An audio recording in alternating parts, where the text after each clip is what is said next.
بابا میرے آنسو رکتے نہیں ہیں. تو مولا متقیان کریا فرما کر کہتے ہیں کہ زینب تمہارے رونے کا زمانہ بڑا طولانی ہے. ابھی تمہاری آنکھوں کے آنسو اپنی ماں کے غم میں خشک نہیں ہوئے. اور زینب ابھی بابا کا زمانہ تم نے دیکھا، بابا کے بعد تم دیکھو گی حسن مجتبیٰ کی.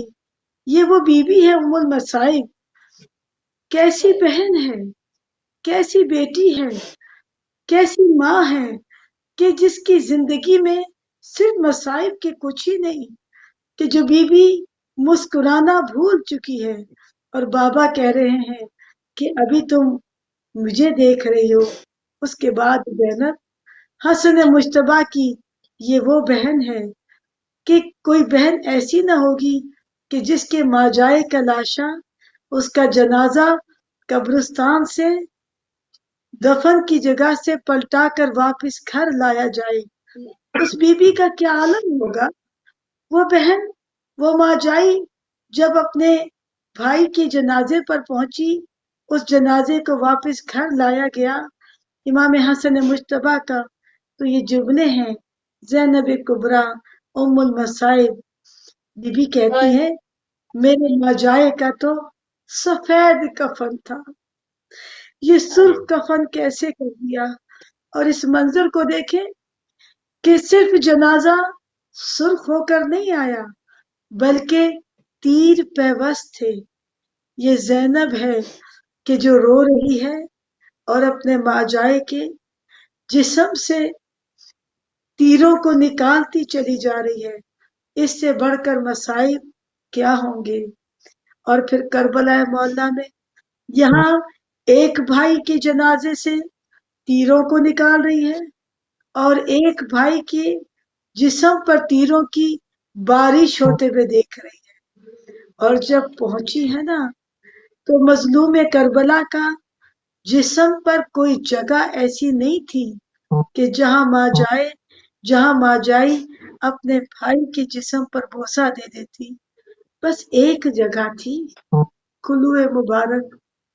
جب پہنچی تھی نا بی بی، دو روایتیں ملتی ہیں کہ ڈھونڈ رہی تھی شام غریبہ میں، ذرا بی بی سکینہ کو ڈھونڈ رہی تھی، آواز دیتی پھر رہی تھی سکینہ تم کہاں ہو.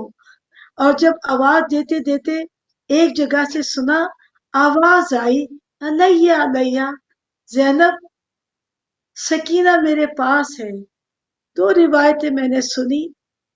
وہ کیسا لمحہ ہوگا کہ جب بی بی ایک سر بریدہ لاش کے اوپر پہنچی.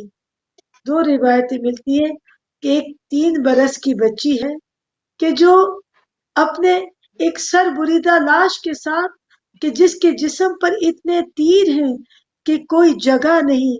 کہتے ہیں کہ 6666 تیر کہ جتنے قرآن کے الفاظ ہیں اتنے غریب نینوا یوسف زہرا ابا عبداللہ الحسین کے جسم مبارک کے اوپر تیر تھے کہ بیٹی کو جگہ نہیں ملی.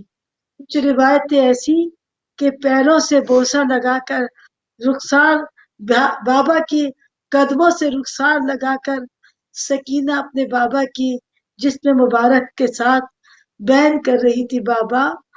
بابا آپ نے تو کہا تھا کہ میں آپ کے ساتھ سوں گی. بابا میں تو آپ کے سینے پر سوتی تھی، لیکن وہ سینہ کہا کہ جس کے اوپر تیر ہی تیر تھے.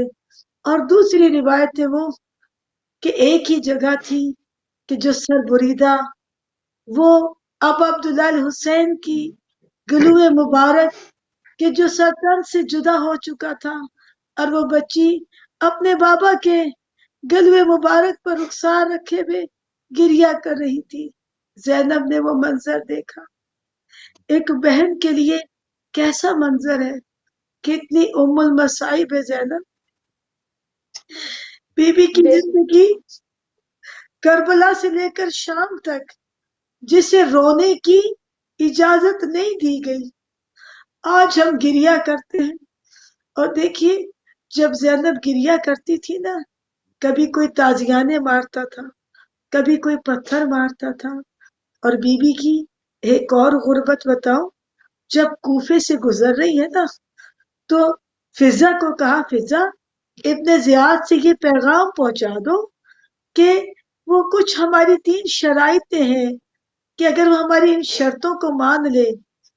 تو جب یہ پیغام ابن زیاد تک پہنچا تو کہا کہ فضا زینب سے کہو کہ وہ اپنی حیثیت بھول گئی ہے کہ وہ یہ شرائط پیش کر رہی ہے. وہ اس وقت ایک ہماری قید میں ہے. ان کی شرائط ہم سنیں گے، لیکن اچھا بتاؤ کیا کہنا چاہتی ہو. فضا کہتی ہے کہ میری شہزادی نے کہا ہے کہ یہ کوفہ جو ہے نا، یہاں میرے بابا کی شاہی تھی. یہاں کے لوگ مجھے پہچانتے ہیں، یہاں کی خواتین مجھے جانتی ہیں. یہاں سے جب مجھے گزارے تو ایک چادر کا سوال ہے جو رسول کی نواسی کر رہی ہے. کچھ نہیں، کچھ اوڑھنیاں دے دے، کچھ چادریں دے دے کہ جس میدان سے، اس کوفے کے بازاروں سے گزرتے ہوئے زینب اپنے ساتھ جو بیٹیاں اور بہنیں لائی ہیں ان کو ڈھانپ کر گزر جائے. ابن زیاد کہتا ہے کہ یہ مطالبہ پورا نہیں کر سکتا. پھر کہا دوسری کیا بات ہے؟ فضا کہتی ہے کہ اچھا پھر ایسا کرو کہ اس قافلے کو ایسی جگہ سے گزارو کہ جہاں لوگ نہ ہو، جہاں مجمع نہ ہو، جہاں بازار نہ ہو. ابن زیاد کہتا ہے کہ ایسا بھی نہیں ہو سکتا. کہا کہ پھر ایک اور بات کر لو کہ پھر یہ کرنا، آگے آگے کٹے ہوئے سروں کو رکھنا اور پیچھے پیچھے برہنہ سروں کو رکھنا تاکہ بازار والوں کی نظریں کٹے ہوئے سروں پر پڑے، ہم کھلے سروں نہ پڑے. تینوں باتیں پوری نہ کی گئی. ہر سر کے ساتھ ہر چاہنے والی کا وہ اونٹ موجود تھا جس کے اوپر بے مکنا و چادر بیویاں موجود تھی. یہ ام المصائب بی بی، ہر وہ جگہ کہ جہاں جہاں سے زینب کی سواری جاتی تھی مناتی ہوتی تھی آؤ جس نے بدلہ لینا ہے، یہ باغیوں کا قافلہ ہے، یہ باغیوں کو قید کر کے لے جایا جا رہا ہے.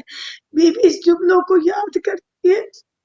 وہاں میرے بابا کی شاہی تھی جہاں سے زینب کو اس عالم میں گزارا گیا. آج ہم پرسہ پیش کرتے ہیں.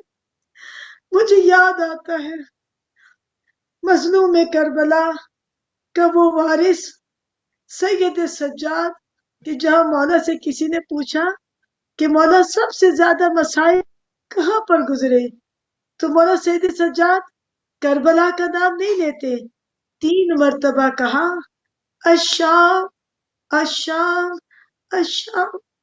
3 مرتبہ کیوں کہا؟ شام کا بازار تھا، شام کا دربار تھا، شام کا زندان تھا اور زہرا کی بیٹیاں تھیں. باب 7 تھا، علی کی بیٹی 30 گھنٹے اس باب 7 کے اوپر انتظار کرتی رہی. انتظار کیوں ہو رہا تھا؟ بازار سجایا جا رہا تھا کہ باغیوں کا قافلہ گزارا جائے گا.